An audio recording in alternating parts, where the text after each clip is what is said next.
어느 날 기도를 하는데 환상에서 예수님의 손이 제 손을 잡고 하늘을 날았어요. 그리고 공중에 검은 구름이 덮여 있는 곳으로 데려가셨어요. 그리고 그곳을 가리키며 내가 갈 곳이다 하셨어요. 그래서 그곳이 어디냐고 물었어요. 그랬더니 아프가니스탄이라 했어요. 네? 하고 다시 묻자 페르시아 땅이라 했어요. 그리고 환상이 그쳤어요. 환상이 너무 선명하고 신기해서 인터넷으로 아프가니스탄을 찾아봤어요. 옛 페르시아 땅이고 이란, 아프가니스탄, 타지키스탄으로 갈라져 있었어요. 이슬람이 국가 종교이고 국민들 거의 대부분이 이슬람을 믿는 아랍 국가였어요. 이슬람하고 저하고는 아무 연관도 연고도 없어서 금세 잊어버렸어요. 며칠 후 어린이집 원장인 학교 동기가 현장 학습 답사 가는데 같이 가자고 해서 그러자 하고 따라갔어요. 지방 답사라 끝나자 저녁이 됐는데 친구가 잠시 들를 곳이 있는데 잠시 갔다가 집까지 태워다 준다 했어요. 그래서 그러자 하고 같이 갔는데 예배당이었어요. 많은 분들이 모여 계셨어요. 선교사님이 나오셔서 이슬람 선교지에서의 간증을 나누셨어요. 그리고 영상이 나오는데 아프가니스탄이었어요. 깜짝 놀랐어요. 며칠 전 환상에서 본 그곳이었기 때문이었어요. 가난하고 숨막히게 살아가는 그늘진 이슬람인들의 삶을 보았어요. 측은한 마음이 들었어요. 기도 시간에 기도를 하는데 보랏빛 꽃눈이 내리는 환상이 보였어요. 그러자 며칠 전 본 환상이 떠올랐어요. 기도가 끝나고 가려는데 어떤 분이 선교 스쿨을 듣지 않겠냐 하셨어요. 환상이 마음에 걸려서 얼떨결에 그러겠다고 했어요. 친구 따라 잠시 들렀던 선교 모임에 갔다가 정식 선교 스쿨을 듣게 된 거였어요. 스쿨이 끝나고 전 세계 선교지들 컨택하는 시간이 왔을 때 아프가니스탄이 나왔는지 보았어요. 그런데 그곳은 전쟁 중이라 같은 페르시아 땅인 그 옆에 타지키스탄이 열려 있어서 그곳에 신청했어요. 그렇게 해서 이슬람 땅에 첫 발을 디디게 되었어요. 기도로 준비하며 언어도 익히며 인천공항에서 팀들과 만났어요. 남자 5, 여자 6, 총 11명이었어요. 목사님이 3분이나 계셨어요. 당시 저는 전도사였어요. 공항에서 첫 인사를 하는데 젊은 여자분 안에 사람 마귀가 보였어요. 제가 먹보괴물이라고 칭하는 마귀인데 사람 몸에 들어가 중독을 일으켜 하나님과 단절시키는 마귀였어요. 음식이나 술에 중독을 잘 시켜서 자신의 모습과 비슷하게 만들기 때문에 제가 먹보괴물이라고 칭했던 마귀였어요. 머리는 대머리인데 하얗고 피둥피둥했는데 태아부터 늙은 모습까지 장성하는 마귀이고 워낙 지독해서 사람답지 못하게 만들어버리며 영적 전쟁을 통해 제거도 쉽지 않고 제거할 때도 사람을 치고 나가 몸이 상하고 또 포자가 남아있어 다시 성체가 되곤 했어요. 잘못된 기도를 하는 경우 들어가는데 제 눈에 보이는 경우 들어가 있는 몸으로 저를 피하거나 토하거나 설사를 하게 했어요. 보통 깊이 숨어 있어 기도가 깊이 들어가야 어쩌다 보이는데 걸어가는데 보여서 저도 놀랐어요. 예전에 그 마귀가 들어가 실성케 해서 병원에 입원했던 아가씨가 있었는데 기도와 말씀으로 치유된 적이 있었어요. 아가씨의 몸을 너무 괴롭혔기 때문에 시간도 많이 걸렸고 기도로 영적 전쟁하는데 많이 힘들었던 기억이 났어요. 불교 집안의 사람이었는데 기적들을 체험하면서 그녀의 엄마까지 영접하고 하나님을 믿게 되었거든요. 그래서 혹여 그 여자분의 몸이 상할까봐 조심스러워 모른 채 하고 말도 걸지 않았어요. 그런데 공항에서 계속 사라지는 거였어요. 계속 설사가 나와 화장실에 갔던 거였어요. 처음부터 만만치 않은 성격이었다 생각됐어요. 다 같이 인사하고 이야기를 나누다 영적인 말씀과 간증을 나누자 두 친구가 귀를 열고 들으며 너무 좋아했어요. 그래서 비행기 타고서도 시간 가는지도 모르고 계속 이야기를 나눴어요. 남자팀 목사님 한 분이 잠 좀 잡시다 해서 시계를 보니 새벽 3시가 넘었더라고요. 그렇게 타지키스탄에 도착했고 선교사님을 만나 교육을 받은 뒤 팀별로 밖으로 나갔어요. 우리 팀은 남자 하나, 여자 3이었어요. 제가 기도부터 하자고 했어요. 주기도문으로 하늘문을 열고 통성기도 한 뒤 돌아가며 기도했어요. 통성기도 하는데 하얀 회오리가 보였어요. 기도를 마치고 회오리가 가리킨 곳으로 가면 준비된 영혼들이 있었어요. 저는 보는 사람마다 인사를 하고 복음지를 들고 복음을 전했어요. 그리고 복음 팔찌도 선물로 주고 영접도 시켰어요. 저뿐 아니라 다른 사람들도 할 수 있게 옆에서 말씀과 기도로 도와주었어요. 그래서 우리 팀은 첫날인데 6명에게 복음을 전하고 영접자도 나왔어요. 선교 보고하는데 첫날이라 다들 복음을 전하기보다 동향을 살피느라 사람들을 만났지만 복음까지 전한 사람은 거의 없었어요. 가는 곳마다 기도하며 하나님이 준비된 영혼을 붙여주셔서 합력해서 할 수 있었다고 선교 보고를 했어요. 기도법도 공유했고요.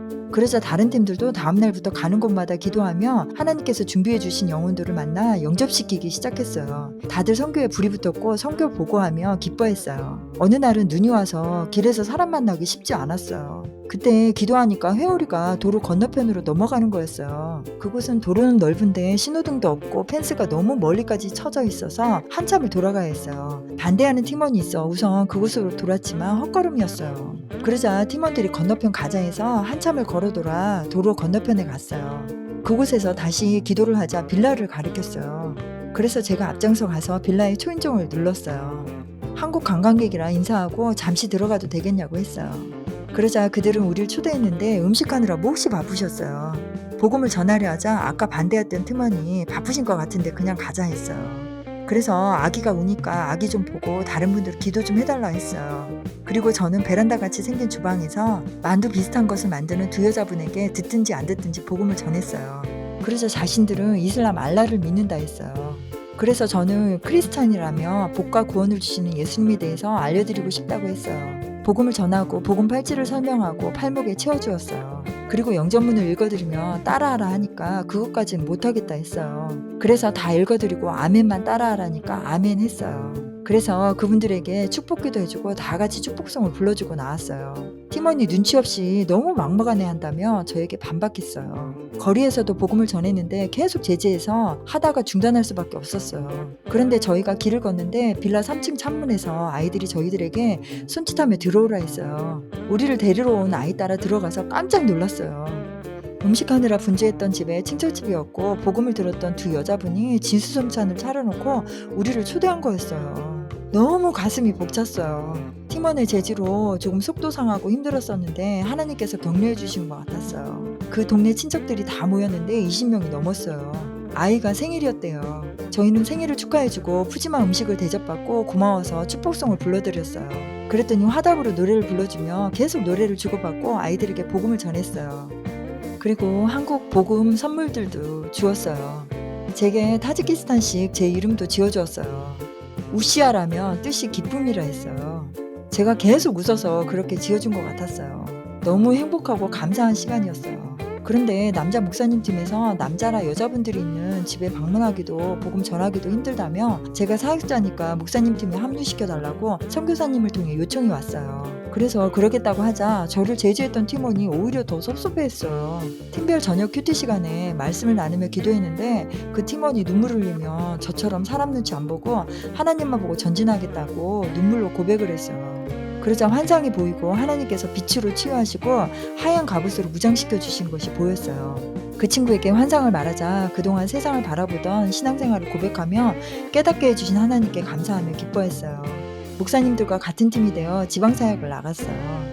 목사님들이 제게 기도 인도를 맡기셔서 기도 인도안이 회오리가 보였고 이끄는 대로 가면 준비된 영혼들이 집에 초대해 주었고 방문해서 대접받고 복음 전하고 영접시켰어요. 목사님들이 여러 집들을 계속 방문할 수 있게 되자 다들 기뻐하셨고 하나님은 살아계신다며 왕의 군대가 나가신다 하시며 신나하셨어요. 저녁이 되어 이제 집에 방문해 잠까지 자야 했어요. 그런데 초대된 집에서 복음을 전하는데 경찰에 신고가 들어갔어요. 여자 둘이 있는데 한 여자가 남편에게 전화했고 수상히 여긴 남편이 경찰에 신고한 거였어요. 목사님들이 너무 놀라 나가려고 하시는 것을 제가 기도해달라 하고 우리는 한국에서 온 크리스찬이라 소개하고 예수님을 소개하고 싶어서 온 거라고 얘기했어요. 그러자 이상한 사람들이 아니라 여기고 신고를 철회했어요. 복음을 전하고 팔찌를 선물하고 나왔어요.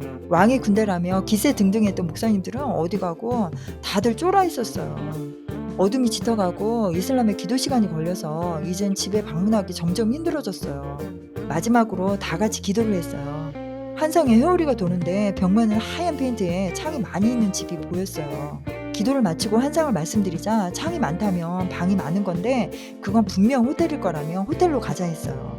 그래서 아니라고 제가 앞장서서 큰 집들을 찾아 나섰어요. 큰 집은 잘 사는 이슬람의 지도층의 유력한 집일 가능성이 많기 때문에 선교 시 피하는 곳이었어요. 자칫 선교하다 잡히면 감옥 가거나 위험할 수 있기 때문이었어요. 목사님들은 멀찌감치 마지못해 따라오셨어요. 큰 대문집에 초인종을 누르고 들어갔는데 기도 시간이라 어머님은 무서운 얼굴로 우리를 보시고 방에 들어가셔서 젊은 청년에게 복음을 전하고 나왔어요. 그리고 다음 큰 집에 초인종을 눌렀어요. 문이 열리고 남자분이 나와서 제가 한국 관광객인데 오늘 이곳에서 좌우와도 되겠냐고 물었어요. 그러자 흔쾌히 허락하셨어요. 그런데 대문을 열고 들어가는 순간 깜짝 놀랐어요. 하얀 페인트가 있는 벽에 창이 14개나 있었어요. 하나님께서 준비해 주신 집이 맞았어요. 목사님들도 너무 놀라워했어요. 우리는 초대되어 식사를 대접받았어요. 부모님과 자녀, 손주들이 함께 있었어요. 각자 맡아서 이야기를 나누며 복음을 전하고 선물을 주었어요.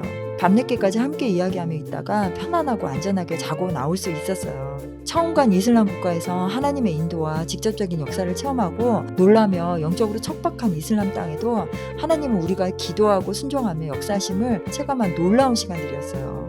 하나님 역사의 놀라운 대장정의 긴 이야기가 계속 있으므로 다음 편에 연결해서 올리겠습니다. 들어주셔서 감사합니다. 구독, 좋아요 해주시면 더욱 감사하겠습니다.